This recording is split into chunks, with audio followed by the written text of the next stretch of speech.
दिगंबरा दिगंबरा श्रीपाद वल्लभ दिगंबरा दिगंबरा दिगंबरा श्रीपाद वल्लभ दिगंबरा. हे दत्त मंदिर आहे. हे देवगड येथे स्थित आहे. हे छत्रपती संभाजीनगर पासून 50 किलोमीटर अंतरावर आहे. हे मंदिर अहिल्यानगर जिल्ह्यातील देवगड निवासा तालुका येथे प्रवरा नदीच्या काठावर वसलेले आहे. हे भगवान श्री दत्तात्रय यांना समर्पित आहे. मंदिर परिसरात किसनगिरी महाराजांची समाधी देखील आहे, ज्यामुळे या ठिकाणाला विशेष धार्मिक महत्त्व आहे. मंदिर परिसर स्वच्छ, हिरवागार आणि शांत असून भाविकांसाठी ध्यान व दर्शनासाठी अतिशय प्रसन्न वातावरण आहे. मंदिराच्या परिसरात सुंदर उद्यान आहे. मंदिराच्या मागे प्रवरा नदी वाहते आहे. इथे बोटिंगची सुविधा असते.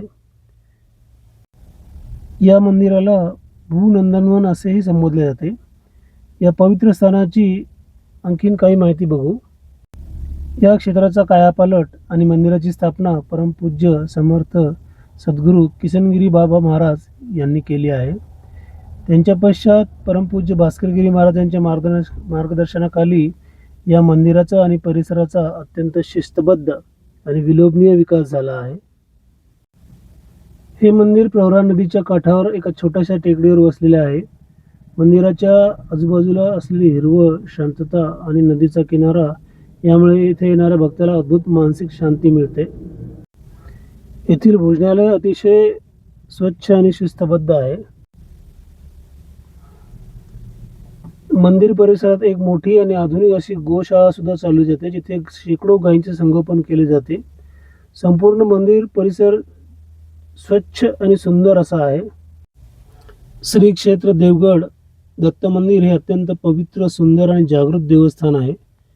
भौगोलिकदृष्ट्या हे ठिकाण अहिल्यानगर जिल्ह्यातील निवासा तालुक्यात येते, तरी ते छत्रपती संभाजीनगर आणि अहमदनगर अहिल्यानगर जिल्ह्याच्या सीमेवर अवघे 50 ते 55 किलोमीटर असते आहे. या मंदिराचा परिसर एवढा नयनरम्य, शांत आणि स्वच्छ आहे की या क्षेत्राला भूनंदनवन, पृथ्वीवरील स्वर्ग म्हणून ओळखले जाते. देवगड येथील मुख्य मंदिर हे भगवान दत्तात्रयाचे आहे. हे संपूर्ण मंदिर राजस्थानहून आणलेल्या उत्कृष्ट मार्बल दगडातून बांधण्यात आले आहे. मंदिरावर अतिशय देखणे आणि आकर्षक नक्षीकाम केलेले आहे. मंदिराच्या शिखरावर 4 फूट उंचीचा भव्य सुवर्ण कळस आहे. मंदिरात प्रवेश करताच भगवान दत्तात्रयाचे अत्यंत लोभस आणि शांत मूर्ती लक्ष वेधून घेते. मुख्य दत्त मंदिराव्यतिरिक्त या विस्तीर्ण परिसरात खालील स्थाने सुद्धा आहेत. श्री सिद्धेश्वर मंदिर, श्री समर्थ सद्गुरू किसनगिरी बाबा समाधी मंदिर, हनुमान मंदिर, नवनाथन मार्कंडेय मुनी यांची स्थाने, प्रवरा नदीच्या पात्रात होणारे जल पर्यटन आणि बोटिंगसाठी सुंदर घाट, अन्नछत्र, भक्त निवास. देवस्थानाच्या वतीने येथे होणाऱ्या प्रत्येक भक्तासाठी दररोज महाप्रसादाची उत्तम व्यवस्था केलेली असते. दूरवरून येणाऱ्या भाविकांसाठी अत्यंत स्वच्छ आणि माफक दरात भक्त निवास उपलब्ध करण्यात आले आहेत.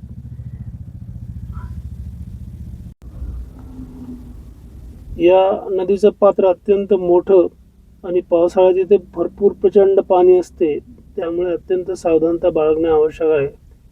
नदी किनारे असल्यामुळे या मंदिराचे सौंदर्य अधिक खुलते. इथे बोटिंगची व्यवस्था सुद्धा लहान मुलांना आणि मोठ्यांना आनंद देते. हा परिसर अत्यंत शांत आणि स्वच्छ आहे. इथे सतत तुम्हाला भक्तांची रेलचेल दूर दूर ठिकाणाहून आलेली दिसेल. अनेक भागातून या ठिकाणी भक्त दर्शनासाठी येतात. दर्शनासाठी आल्यानंतर ते एक दिवस इथे मुक्काम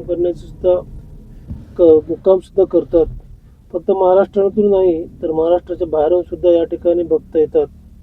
दत्तांचे हे अत्यंत जागृत स्थान महाराष्ट्रातील संभाजीनगर पासून 50 किलोमीटर अंतरावर आणि अहिल्यानगर पासून अत्यंत जवळ असं हे अत्यंत प्रसिद्धीस पावलेले आणि आवडते असे छान स्थान आहे भक्तांचे. परिसर अत्यंत भव्य आणि स्वच्छ आहे, आकर्षक आहे. पाण्याची व्यवस्था आहे, भक्तांसाठी राहण्याची व्यवस्था आहे, अन्नछत्र आहे. सर्व व्यवस्था ह्या अत्यंत व्यवस्थितरित्या व्यवस्थापनाने राबवण्यात आलेल्या असतात. परिसर अत्यंत मोठा आहे. तुम्हाला या ठिकाणी आल्यावर नक्कीच मनशांती मिळेल. आयुष्यामध्ये तुम्ही एकदा तरी या दत्त मंदिरास अवश्य भेट द्या. या ठिकाणी दत्त जयंतीला विशेष करून खूप गर्दी असते. विविध भागातून या ठिकाणी लोक येतात आणि उपासना करतात, भजन करतात, कीर्तन करतात आणि विविध आध्यात्मिक कार्यक्रमांची सतत रेलचेल या ठिकाणी चालू असते. या ठिकाणी तुम्ही बघत असाल भक्तनिवास सुद्धा अत्यंत मोठे आहे. भक्तांना या ठिकाणी राहण्याची कुठलीही कमतरता भासत नाही. कितीही दुरून जरी आले भक्त, कितीही संख्येने आले तरी या ठिकाणी त्यांची व्यवस्था उत्तम होते. आकर्षक असे हत्ती समोर स्थापित करण्यात आले आहेत. नारळाची झाडं आहेत. रंगरंगोटी अत्यंत छान आहे. असं हे दत्त मंदिर प्रत्येक भक्ताला, भाविकाला निश्चितच आवडेल, आकर्षित करेल आणि त्याची इच्छा होईल की एकदा तरी त्याने या दत्त मंदिरास भेट द्यावी. एकदा या दत्त मंदिरास तुम्ही भेट दिल्यास तुम्ही वारंवार या दत्त मंदिराकडे येताल आणि शांतता आणि समाधान निश्चित मिळवण्याचा प्रयत्न करताल. जय गुरुदेव दत्त. देवगडला प्रत्येक गुरुवारी, एकादशीला, दत्त जयंतीला, महाशिवरात्रीला आणि किसनगिरी महाराजांच्या पुण्यतिथी उत्सवाला खूप मोठ्या प्रमाणात गर्दी असते. प्रचंड मोठी गर्दी या ठिकाणी या विशिष्ट अशा तारखाला असतेच. तसेच नित्यसुद्धा लोक दर्शनासाठी कायम येत असतात. दर्शन घेणारा माणूस, व्यक्ती, भाविक, भक्तजन एक दिवस मुक्कामाचा निश्चित या ठिकाणी योजना किंवा बेत आखू शकतो. कारण राहण्याची जागाच इतकी व्यवस्थित आहे. राहण्याची जागा, शांतता आणि अध्यात्मासाठी अत्यंत चांगले आहे. जय गुरुदेव दत्त.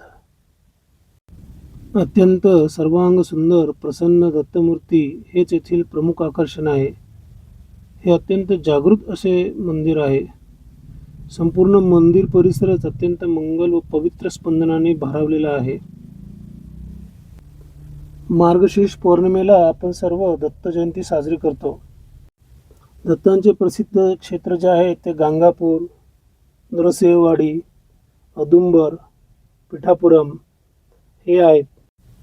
दत्तगुरू म्हणले की त्यांना आपण ब्रह्मा, विष्णू आणि महेश या त्रिदेवांचे संयुक्त रूप मानतो. त्यांच्या जन्माची कथा ज्यावेळेस आपण आठवतो त्यावेळेस महर्षी अत्री आणि माता अनुसया ह्या सुद्धा आपल्या समोर निश्चितच अनुभवास आणि बघण्यास मिळतात.